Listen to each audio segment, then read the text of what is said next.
মধ্যপ্রাচ্যে শান্তি ফেরাতে দীর্ঘ আলোচনা ও শর্ত চালাচালিতে সৃষ্ট উত্তেজনার অবসান ঘটল। যুক্তরাষ্ট্র ও ইরান যে কটি শর্তে চুক্তির সিদ্ধান্ত নিয়েছে তার মধ্যে অন্যতম গুরুত্বপূর্ণ ইস্যু হরমুজ প্রণালী।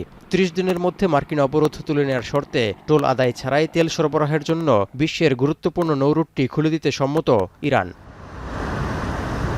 এই চুক্তিতে মধ্যপ্রাচ্যে নতুন যুগের সূচনা হবে বলে মন্তব্য করেছেন মার্কিন vice president JD veins.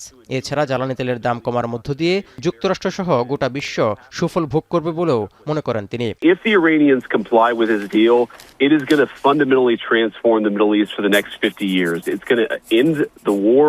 It's going to make the Middle East more investable. It's going to mean a lot of prosperity, lower energy prices for the American people.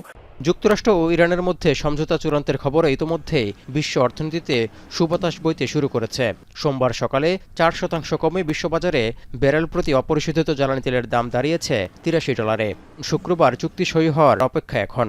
এরপর হরমুজ প্রণালী দিয়ে আগের মতো অবাধ তেল সরবরাহ শুরু হলে জ্বালানি বাজারে আরও স্বস্তি ফেরার সম্ভাবনা দেখা দিয়েছে।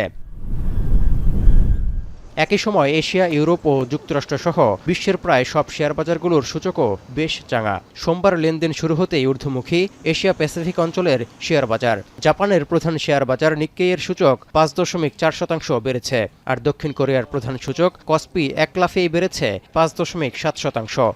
অন্যদিকে যুক্তরাষ্ট্রের প্রধান পুঁজিবাজার S&P 500-এর সূচক বেড়েছে প্রায় 1%।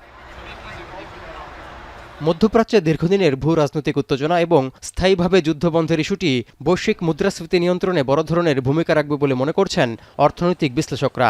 এতে করে বিশ্ব অর্থনীতি ফের ঘুরে দাঁড়াবে বলেও মনে করা হচ্ছে। তৌহিদুর রহমান, এখন বিশ্ব।